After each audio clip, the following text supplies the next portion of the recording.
dramaturgo, guionista y actor. Maestro en artes escénicas con énfasis en la dirección de la Academia Superior de Artes de Bogotá, ASAB. En la Real Escuela Superior de Arte Dramático de Madrid desarrolló cursos monográficos en dirección y dramaturgia. Posteriormente desarrolló cursos de posgrado en escritura para la escena de la Universidad Nacional de Córdoba, Argentina. Es ganador del premio Beca de Creación Director con Trayectoria Ciudad de Bogotá 2020 con la obra Cuatro Gatos Mapas Negros, y es invitada a la apertura de las jornadas académicas del Festival Internacional de Cine de Cartagena de Indias, FICCI 2021. Finalistas del primer torneo de dramaturgia Teatro Colón 2018 con la obra Discretas Bestialidades. Premio Fanny Mickey a Comedia Inédita del Teatro Nacional en el 2015 con la obra Granujas. Finalistas del Premio de Dramaturgia Teatro en Estudio 2010 con la obra Animalario Circunstancial y beca de creación Noveles Directores en el 2016 con la obra Búfalo Americano de David Mamet. Ha trabajado como director invitado para el trabajo de grado del Programa de Artes Escénicas de la Academia Superior de Artes de Bogotá, ASAB 2021, así como libretista en proyectos televisivos como Colombia Ríe, RCN Televisión, otro programa de rock, Canal 13, Planeta Capital del Canal Capital, así como director de series para canales y plataformas como Todo Comenzó Aquí, en Claro Video, El Conejo Más Estúpido, Caracol Net y otro programa rock en Play TV. Su trayectoria en teatro ha sido ininterrumpida tanto como director como dramaturgo desde el año 2011, participando en diversos festivales nacionales y latinoamericanos, y se ha vinculado a múltiples procesos de creación escénica y audiovisual con diversas compañías y casas productoras bogotanas y nacionales. Bueno, muchísimas gracias por estar aquí, por aceptar esta invitación un poco sobre la marcha, ¿verdad? Por compartir con nosotros tu taller, también por compartir con nosotros la obra que vimos, Discretas Bestialidades, en el Teatro del Presagio la semana pasada. Empecemos esta conversa un poco por el mismo lugar que hemos empezado las otras. ¿Cuál es el punto donde inicia tu recorrido, o dónde es que tú dices, lo mío es el teatro y me voy a ir por aquí? Bueno, fue cuando mi mamá asumió que yo debería tomar las riendas de mi vida cuando tenía 10 años. Y me vinculé a un proceso de formación media que se llamaba Laboratorio Permanente de Actores Jóvenes en la ya extinta Escuela Nacional de Arte Dramático, ENAD. Eso fue hace ya bastante, o sea, a principios de los 90. Y bueno, ese proceso, ese laboratorio duró alrededor de 8 años, ahí estuve, ya como a finales de los 90, y pues fue un laboratorio permanente, como decía, comandado pues por uno de los referentes inmediatos que yo tengo, una tipa de teatro absoluto que se llama Carmina Vivas.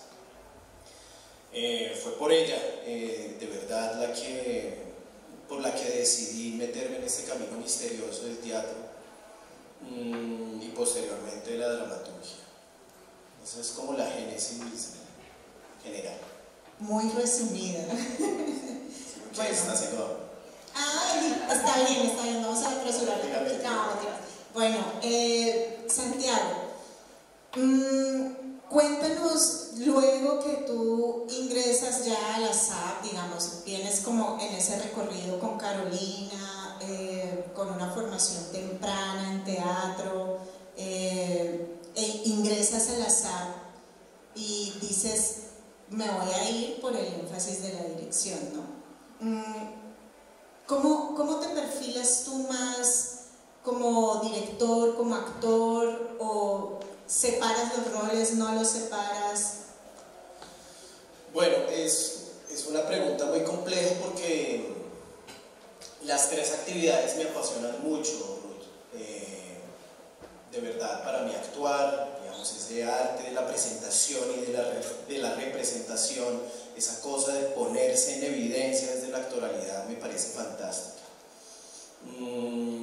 También la composición desde la dirección, pues a mí me permite de alguna manera sacar ese pequeño facho que tengo para manipular, digamos, esos cuerpos, esas texturas, esos materiales y en últimas hacer lo que se me cante la gana.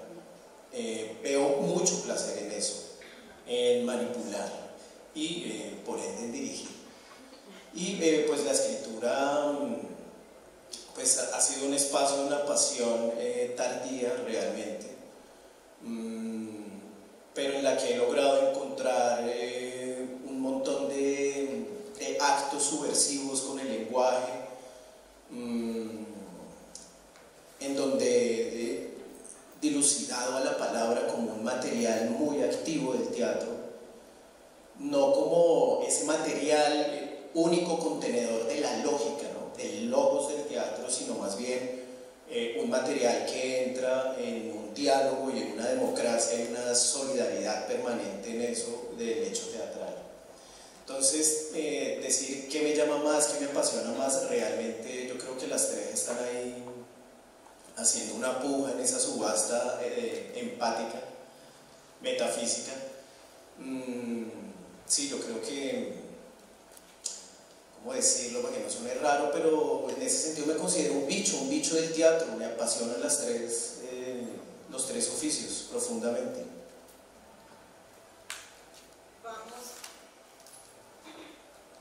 Vamos a mirar, digamos, con Carolina hay una formación que intuyo es muy cercana, digamos, a los desarrollos del teatro colombiano, ¿no? Como a esas búsquedas que los grandes maestros de Colombia iniciaron y que continuaron como con las personas que estuvieron bajo su formación, digámoslo así. Luego entras a la SAP, que es otra cosa, ¿cierto? Y luego te vas entonces a hacer, digamos, ese viaje en España, también estás en Argentina haciendo estudios. ¿Cómo es cómo se transforma la mirada de Santiago como creador, saltando de ese nicho como colombiano, luego esa experiencia en esta escuela que tiene de pronto un horizonte un poco más europeo, a llegar allá a Europa y luego volver a Argentina? ¿Cómo eso influye en tu creación? Pues absolutamente en todo. Definitivamente la formación con Carolina Vivas pues fue como un tsunami sumamente misterioso, oscuro, ensombrecido de un montón de cosas que, claro, en la juventud yo como bisoño ignoraba totalmente alrededor de la dramaturgia, alrededor del teatro y cómo esas operaciones cooperan o se hacen cargo de alguna manera de un contexto específico. Yo creo que Carolina Vivas, aparte de una gran directora y dramaturga, es una gran matemática que está constantemente buscando las fórmulas matemáticas, ¿sí?, numéricas, digámoslo así, para tratar de que esos vínculos sean no obvios, no confusos, sino que gocen de mucha ambigüedad.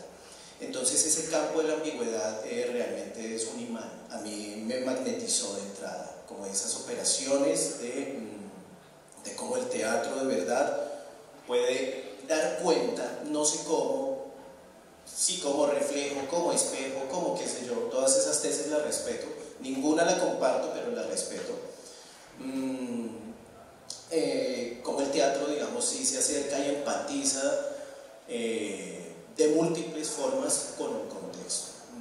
Teniendo eso, claro, entró a la SAP y pues llega la escuela rusa a dilucidarme otras cosas, unas técnicas muy raras, eurocentristas totalmente, que ignoran de alguna manera, pues no estoy hablando mal de la academia ni mucho menos, pero sí que ignoran pues todo un trabajo arduo, histórico, permanente de grandes autores, teóricos, dramaturgos y directores del teatro colombiano.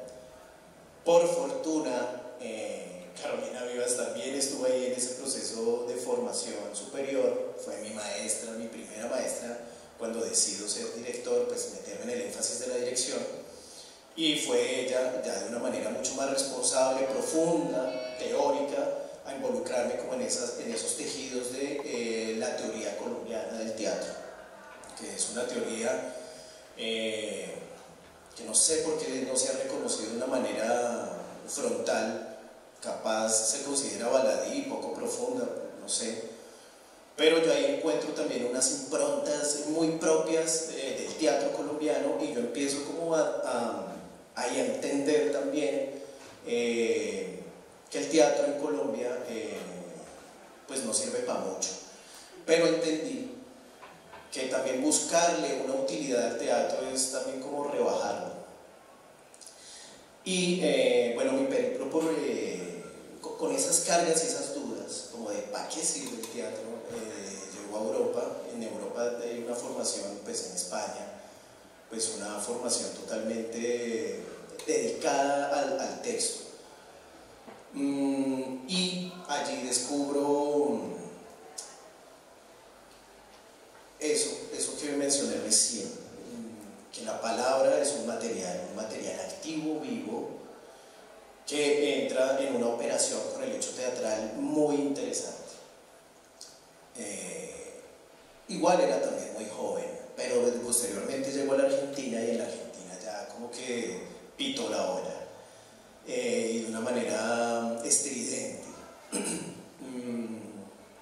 porque empiezo a entender también unas dinámicas muy latinoamericanas, unas teorías muy latinoamericanas, digamos, que se nutren mucho de las europeas, pero que sí o sí lo latinoamericano le pone la pata a eso, ¿cierto?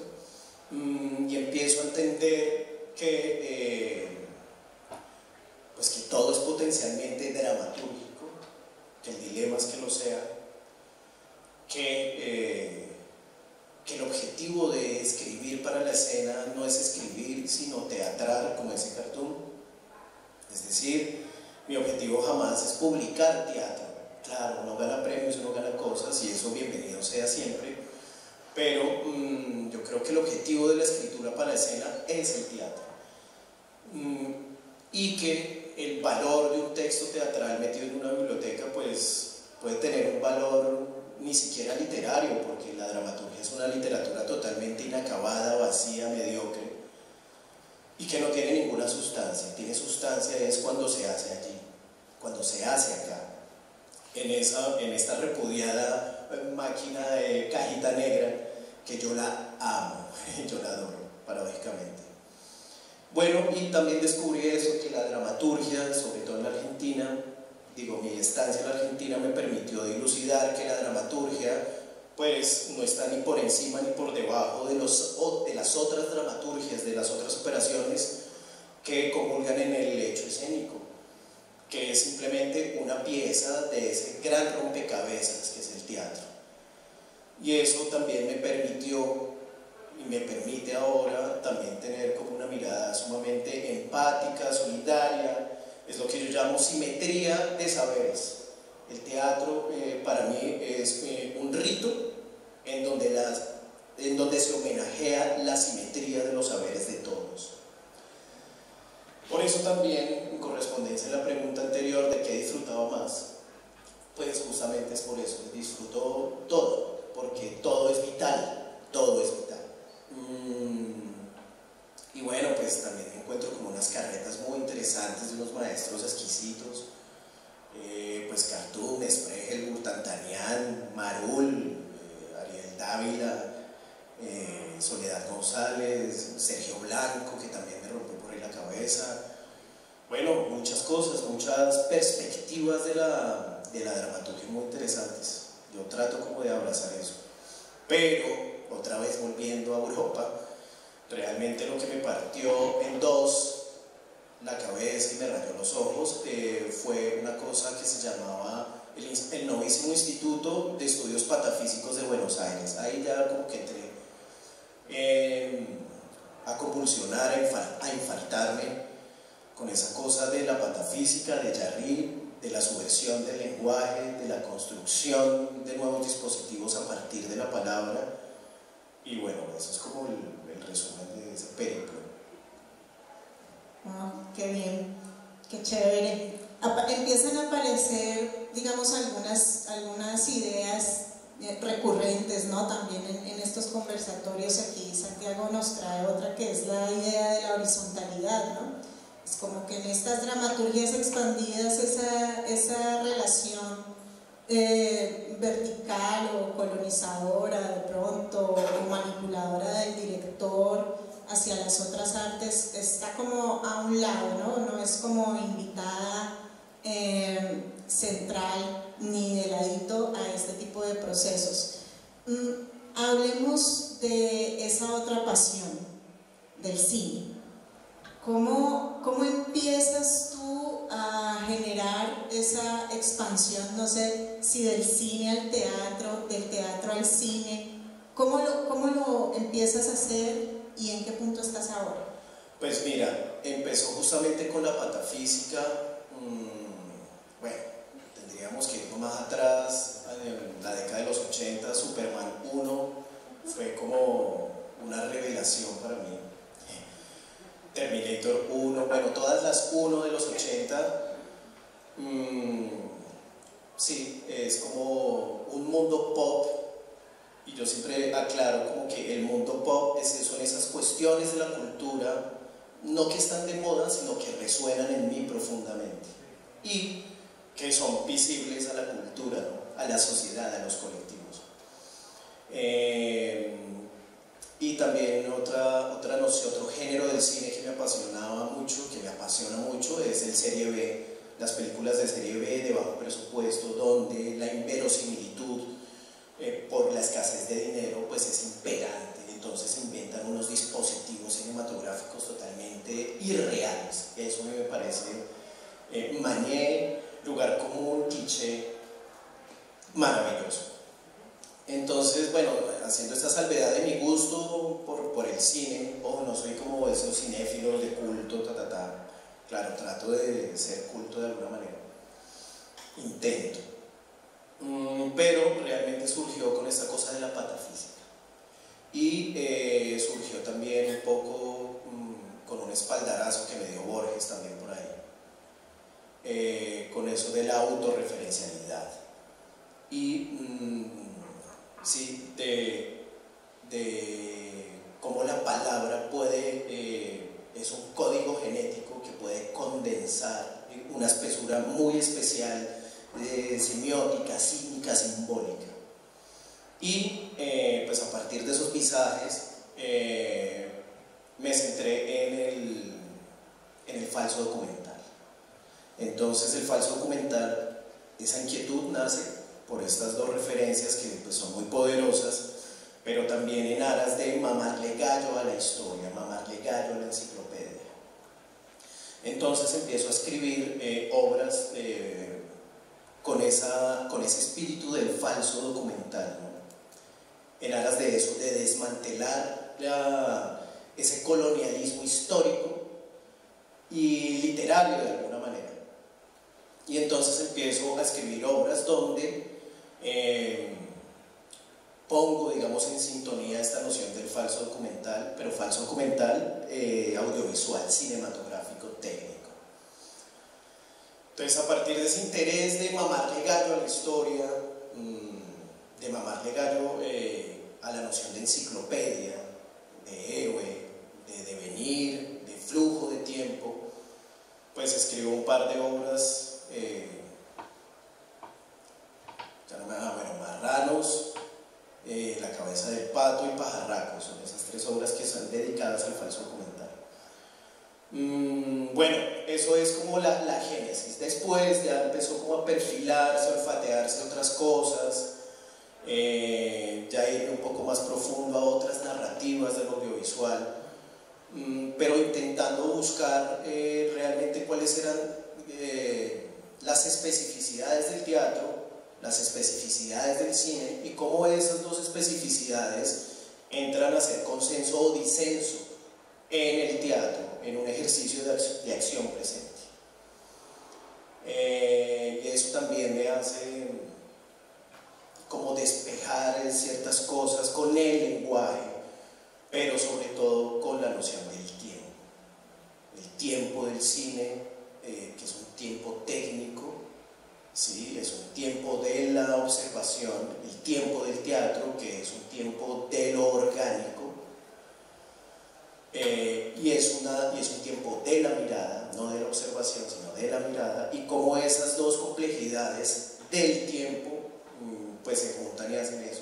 Esa es como la inquietud. Bueno, justo ahora, para redondear la pregunta, el justo ahora es un poco esto que están viendo ahí. Esto resulta ser una beca de creación del año pasado, justamente hace un año, en donde IDARTES pues me da un estímulo que pues agradece mucho en ese momento, además que fue un año caótico y terminar con este pequeño laurel me alegró mucho la vida, y donde la consigna era pues tienes que hacer la obra y grabarla. Pues yo no iba a hacer ni lo uno ni lo otro, ni hacer la obra ni grabarla, entonces me puse digamos como en este diseño enteramente audiovisual, tildo totalmente la cinematografía, sin ser cinematógrafo y sin ser director de cine, desde luego, apoyado también con otros saberes, otras personas, otros colegas, y pues hago esto que se llama Cuatro Gatos Mapas Negros. Fue un ejercicio que mezcla justamente dispositivos del cine, del tiempo del cine y dispositivos del tiempo del teatro. Es lo que Marcela Mar o Marcela Gardiazabal, según sea el caso, denominó muy como chascarrillo cineatro. Y el cineatro pues me parece muy chistoso, jajaja, ya tiene un montón de seguidores, así que lo hizo tendencia, ya es numeral cineatro. Pero eso también me obligó a pensar seriamente en qué era eso del cineatro. Y pues ahí voy dilucidándolo, hasta ahora voy en que es un combate cuerpo a cuerpo entre lo figurativo y lo abstracto, y cómo esa pelea de lo figurativo y lo abstracto están cobijadas bajo un tiempo que es muy tenso. ¿Qué es esto? Porque esto no es ni cine ni teatro. Claro, es un ejercicio audiovisual, pues sí, el teatro también es audiovisual per se. Pero entonces, bueno, ahí voy como buscándole la vuelta, el merecumbe al asunto. En eso estamos justo ahora. Vale, hablemos un poquito de las discretas bestialidades. También es, digamos, un tema que aparece aquí en los Cuatro Gatos, ¿no? Las discretas bestialidades que tocan el tema del asesino a sueldo, ¿cierto? También de la estética de la muerte, ¿sí? De alguna manera de esas muertes violentas, o la poética más bien, como lo mencionas en tu obra. ¿Cómo o cuando Santiago se pone a trabajar en un proyecto que tiene este tema en un país como el nuestro, ¿verdad? En el que es pan de cada día, los diarios, las televisiones, los noticieros, todos estamos todo el tiempo empapados de eso, ¿no? Otro asesinato más, otro asesinato más. ¿Cuál es como tu premisa para trabajar ese tema? ¿O cómo partes para decir, no me voy a quedar como en la reflexión fácil o la reflexión un poco superficial acerca de esto, sino que quiero ahondar un poco más? ¿Cómo haces como para trabajar ese tema y ponerlo en tensión? Pues mira, todas mis apuestas teatrales son autorreferencias, es decir, por no decir biográficas, autobiográficas, pero sí es mi responsabilidad ponerme en total evidencia con cada trabajo que hago. También me queda resonando, justo por este comentario de Juan Mayorga, darle voz al que no tiene voz es un acto de suplantación terrible. Yo creo férreamente en eso, y por eso me parece menester involucrarse, ponerse en evidencia, comprometerse, hacerse cargo. Y para mí hacerme cargo en el teatro tiene que ver con dos cosas.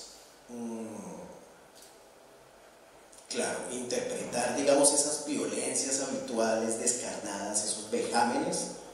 ¿Qué pienso yo de eso? ¿Dónde estoy alrededor de eso? ¿O en eso? ¿O tangencialmente con eso? ¿Dónde estoy yo? Esa es como mi pregunta para ponerme en evidencia. Y dos, el humor. Yo creo que nací para burlarme de mí. Y con esta cosa de ponerme en evidencia, con esta cosa del humor, pues yo empiezo a dilucidar muchas cosas. Una, pues claro, es un ejercicio de mismidad, es decir, de un análisis profundo y doloroso a la vez de cómo estoy parado yo en este país. Yo, un tipo de clase media, baja, a veces alta, a veces, que realmente ha tenido una vida muy al margen de la violencia directa de este país. ¿Para qué voy a hablar carreta?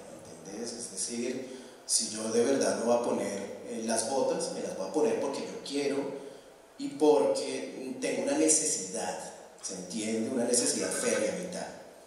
Entonces, ese ponerse en evidencia para empezar un laburo dramatúrgico exige eso, como una introspección, una mirada muy profunda y dolorosa de mí con respecto a tales. Pero esto no es para tomarme una selfie metafísica estúpida, sino que me permite de alguna manera ese ejercicio de la mismidad, reconocer la otredad, reconocer el lenguaje del otro, reconocer el cuerpo del otro, el habla del otro.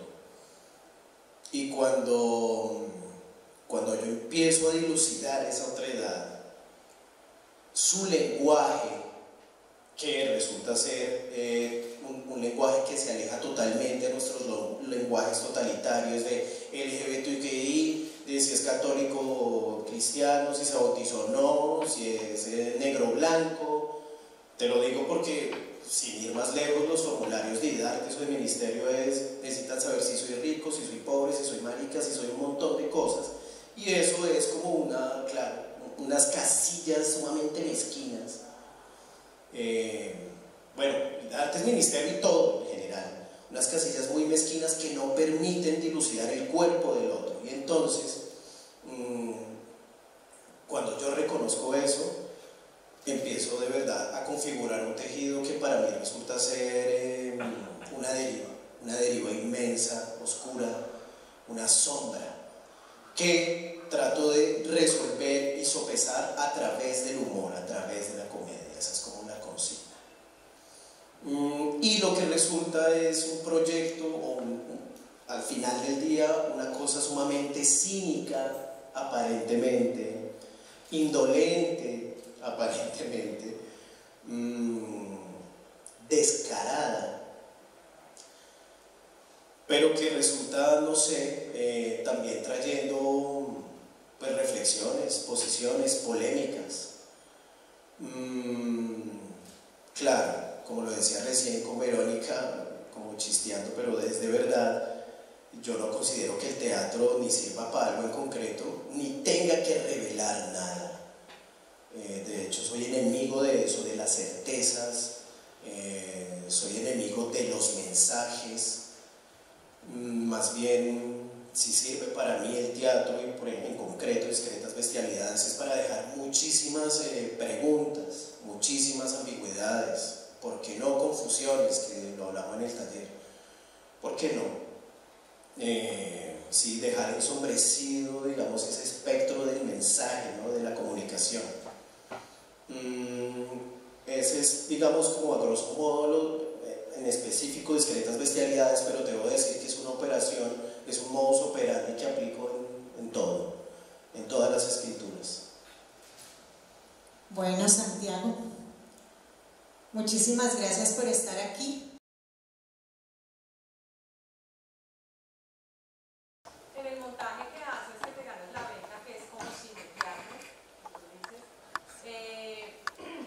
¿qué tiene de teatro y qué tiene de cine? ¿Sí?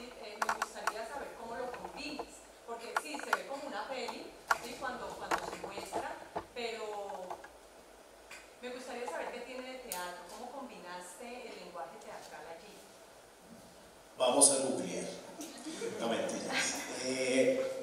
Bueno, no, ¿cómo tú instintivamente dijiste, bueno, yo lo escribo de esta manera, lo voy a grabar, o simplemente dijiste, voy a hacer video?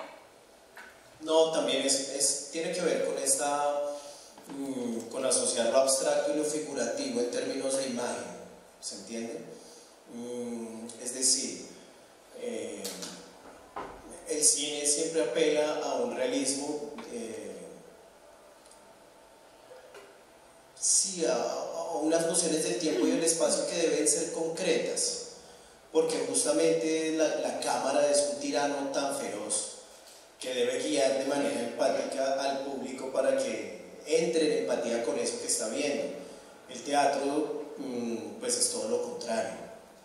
Entonces, el teatro, digamos, es una mirada mucho más panorámica, más histérica, y es justamente eso. Sí, lo voy a poner en términos del cine, cómo mezclar el realismo del cine y ese no realismo repulsivo del teatro. Y entonces empiezan a emerger como ciertas licencias. Es una cosa también poner en choque, digamos, esos dos aspectos. Lo que genera en esa fricción son lenguajes, son pequeños conatos, licencias, ¿se entienden? Ya creo que va a venir una escena donde puedo ser más específico con eso. Y en esa mezcla, pues sí, lo que resulta es un lenguaje sumamente heterogéneo, vacilante, que duda constantemente. Es una mezcla entre... No, sí, es eso. Es que es una operación es brujería. Y explicar las operaciones de la brujería son complejas. Me puedo meter también en un dilema. Pero sí, básicamente es eso. Era más como qué consenso hiciste, era más como orgánico, ¿no? ¿Qué consenso hiciste contigo mismo entre el cine y el teatro? No era una cosa técnica, era más como... No, pero es eso, es la búsqueda de un lenguaje en donde se pusiese en tensión tanto lo audiovisual técnico y poético del cine y lo audiovisual abstracto, vacilante, vivo del teatro, ¿se entiende?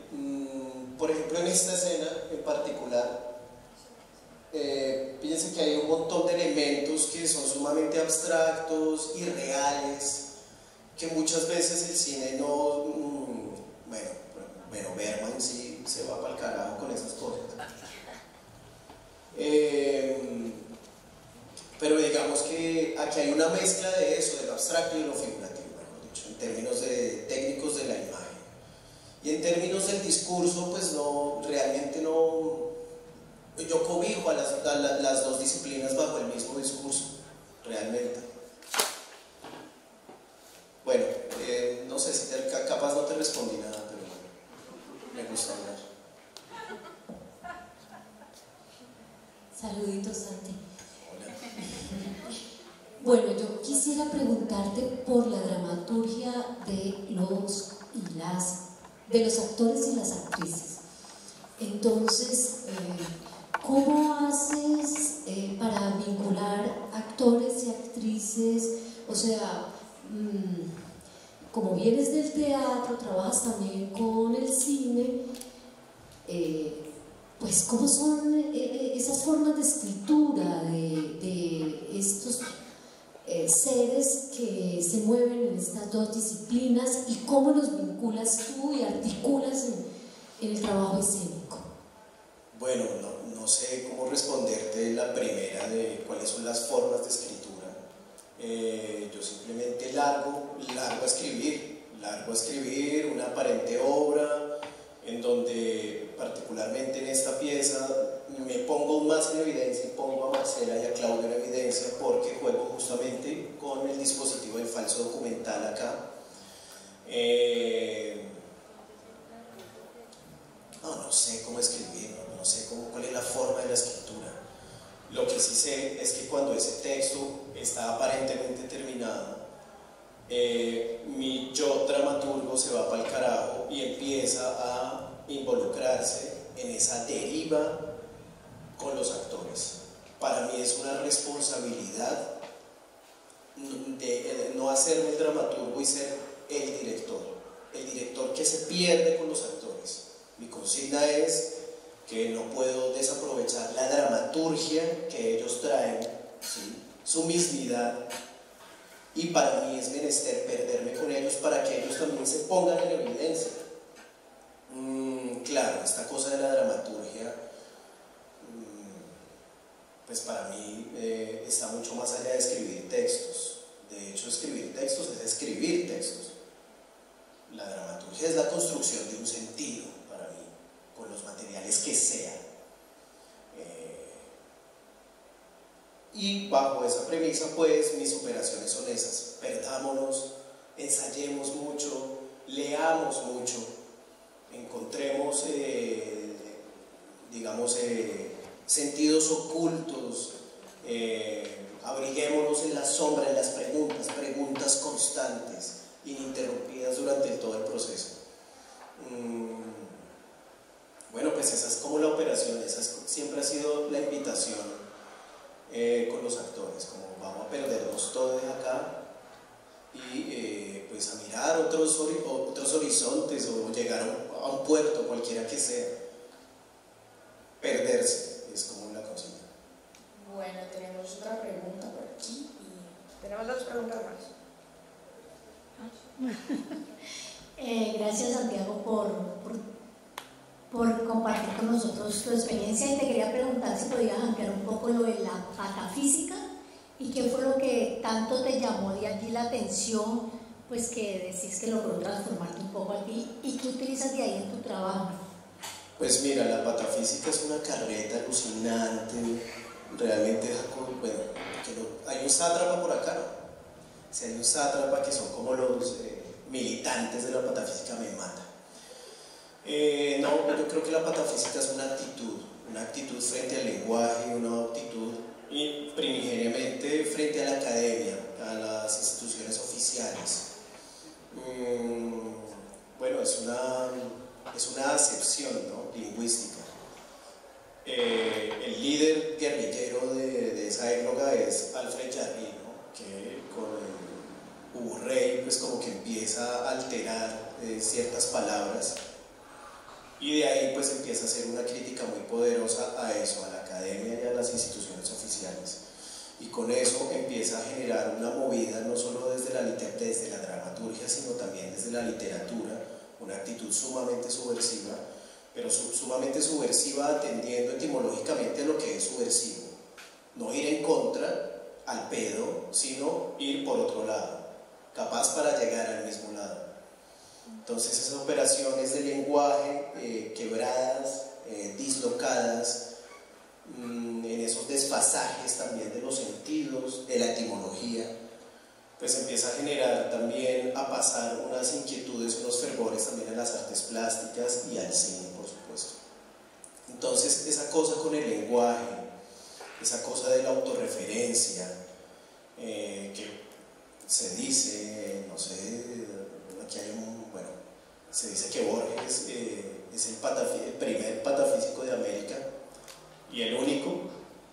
Pues yo creo eso también porque justamente la patafísica también acepta con estos ataques, estos torpedos que le hacen al lenguaje canónico, pues un montón de reflexiones a través de la historia, cómo se ha contado la historia, ¿se entiende? Cómo se ha contado la enciclopedia, cómo se ha transmitido el saber desde la palabra. Y tanto la patafísica como Borges, que yo encuentro, digamos, como en esas fronteras algo en común y muy bello de la autorreferencialidad, y la autorreferencialidad resulta ser una invitación diabólica a perderse en un laberinto eterno.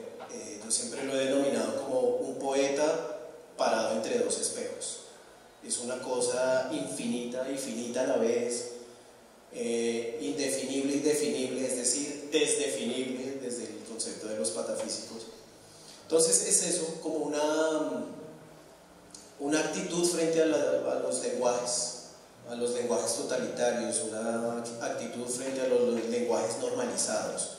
Y esa actitud, desde mi humilde punto de vista, lo que me permite ver es lo que dije recién, ese lenguaje vivo que le pertenece a cada uno de nosotros. Nosotros somos una carga también metafórica muy potente y tenemos nuestro lenguaje particular. Entonces, esa fue como la operación de la patafísica. La génesis y tal de la patafísica, pues no, es una cosa tocada, sí, ahí sí googlear, pero digamos que mi empatía y mi diálogo con esta cosa muy francesa, por eso digo otra vez Europa, pues ese es como mi vínculo con la patafísica. Santiago, hablas de este embrujo, este sortilegio que surge cuando están en la creación, y también hablas de una otredad. ¿Cómo partes de ahí? ¿O si hubo un giro? ¿O desde el inicio que planteaste crear, había este componente de la otredad para fundamentar tu obra? Sí, siempre, pues yo me esmero, o sea, intento también, y eso sí, pues eso me lo dijo mi mamá, o sea, entienda al otro, chino, pilas. Y sí, lo que pasa es que justamente lo que recién digo, cuando tú aceptas el cuerpo del otro, el habla del otro, estás de alguna manera aceptando esa ofrenda que te da el otro, que es su lenguaje particular. Y ese lenguaje particular es lo que a mí me afana, por lo menos en la escritura, en la dramaturgia y en el teatro. Lo particular. Porque ahí hay cosas también que, ahí es donde justamente se esconden muchas cosas ricas de los contextos, de las palabras, de las personalidades, y se esconden también armas letales a eso que yo llamo lenguajes totalitarios. Ahí es donde están esas bazucas, esos torpedos para acabar con esa vaina de lenguaje y los lenguajes mediáticos y bueno, políticos, todos. Entonces yo procuro siempre como estar atento a eso, buscar lo particular. Para mí es un ejercicio vital, estoy intentando hacerlo, yo no tengo como una poética en términos de instructivo para llegar a eso. También es una cosa que obedece, y creo que lo estoy haciendo bien, que obedece también al instinto, al olfato, tiene que ver con la empatía del otro, tiene que ver con el sentido común, bueno, un montón de cosas.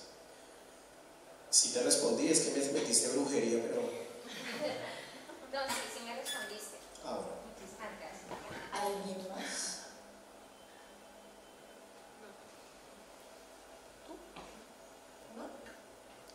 ¿Podría complementar un poquitico lo que yo pregunté? A ver, ¿qué es? Es que, por ejemplo, aquí hay dos formaciones, ¿no?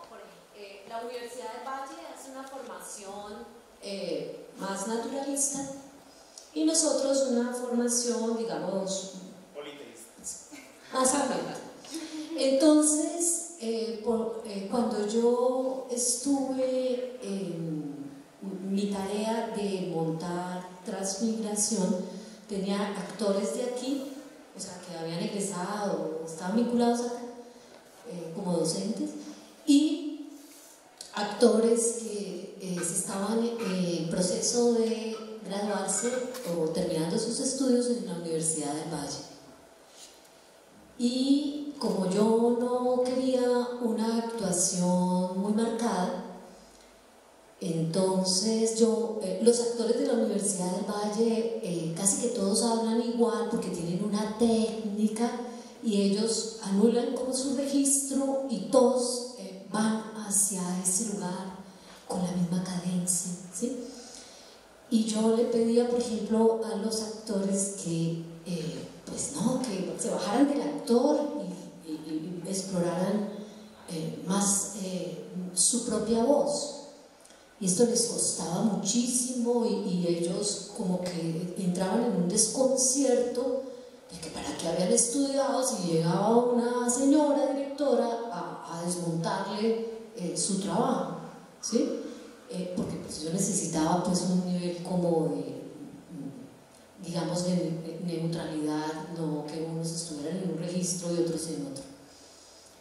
Es en ese sentido que te preguntaba, como los de la televisión van más hacia ese lenguaje y los del teatro estamos en otro registro, pero claro, somos capaces de llegar ambos de un lugar a otro, pero necesitamos entrenamiento o pues, estar más abiertos. Entonces ahí era que te preguntaba, ¿cómo haces cuando llega uno del teatro y otro, eliges otro del cine que está más en este registro natural y también pues neutro, con esa cadencia estudiada? ¿Cómo haces ahí? Oye, mira que nunca en la vida me había preguntado eso, nunca. Yo te pregunto a ti, ¿por qué escogiste a los de Univalle?